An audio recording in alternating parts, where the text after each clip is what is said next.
Does your child sit like this? Try a simple exercise to help your child sit like this. So if you have a child with cerebral palsy or a disability such as a rare genetic disorder, a brain injury, or developmental delays, and they sit like this with their legs long and their pelvis rolled underneath them, and they like to play like this with their toys, you're going to want to start to introduce them to side sitting. So why is sitting like this not a good habit to fall into? And what's a better, more functional way to sit? You probably guessed it, it's side sitting. And I'm going to show you a simple, fun exercise that you can do right at home with your child to help your child break this habit of sitting like this with the pelvis rolled underneath them and be more comfortable in a side sitting position. But first, who am I to tell you all of this? Hi, I'm Jen Stewart, an Anat Baniel method neuromovement practitioner, and I show parents just like yourself how to use slow, gentle, brain-based movement to help their child lay those foundational skills like side sitting to help them reach their next milestone. So why is sitting like this for a child with cerebral palsy, spasticity, developmental delays,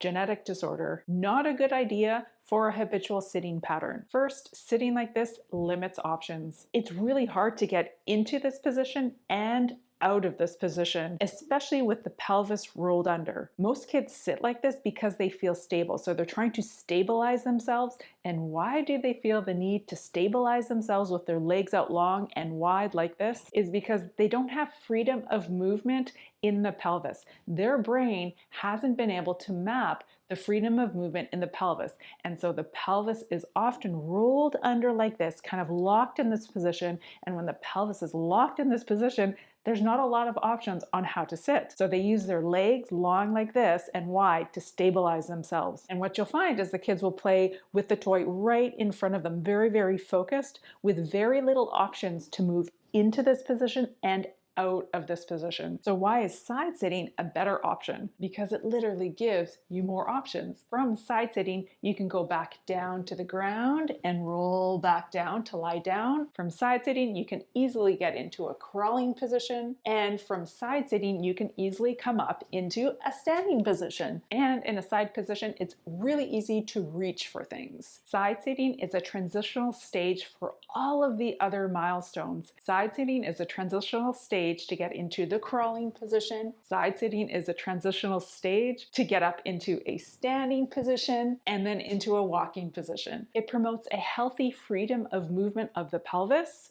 which this position simply locks the pelvis in, rolled backwards. Side sitting allows the pelvis to move with freedom, which is so important for those next milestones of crawling, standing, and walking. Can you imagine how hard it would be to crawl with the pelvis tucked under tight like this, or even getting into standing and walking with the pelvis locked in this position here? The more advanced milestones need freedom of movement in the pelvis and the brain to be able to coordinate that freedom of movement of the pelvis with the spine and the head. And side sitting is the perfect position to develop all of those skills. So if your child's habitual sitting pattern is this position here, follow along with this gentle, simple exercise to learn how to sit with more ease in the side sitting position and break this habitual pattern. So you can start by sitting in the same way right behind your child. So your child's bum is snuggled up right up against you.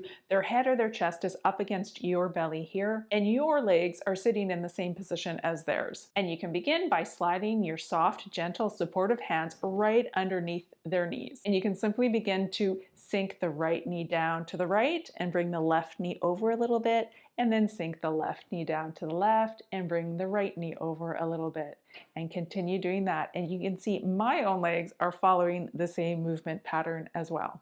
I'll show you on Sven, he's a little easier to see. His legs are a bit longer. So I'm simply sinking his right knee down to the floor, bringing his left over just a little bit, and then sinking the left knee down to the floor and bringing his right knee over just a little bit. Meanwhile, his back is resting up against my stomach, and we're just rocking from one side to the other and from one side to the other. Now pay attention with this top knee that's coming over the other one. Sometimes you'll feel quite a resistance. They won't want to cross that midline, and this is the perfect beginning exercise for them to explore how their legs can rotate around that pelvis.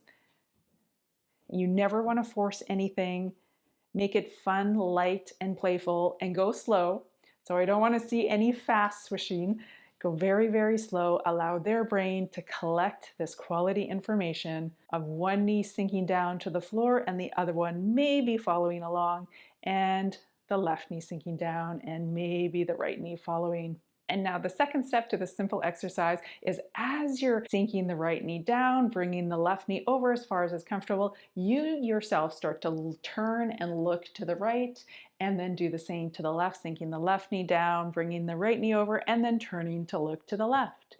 And so you yourself are sinking your right knee down, turning to look to the right, and sinking the left knee down, turning to look to the right.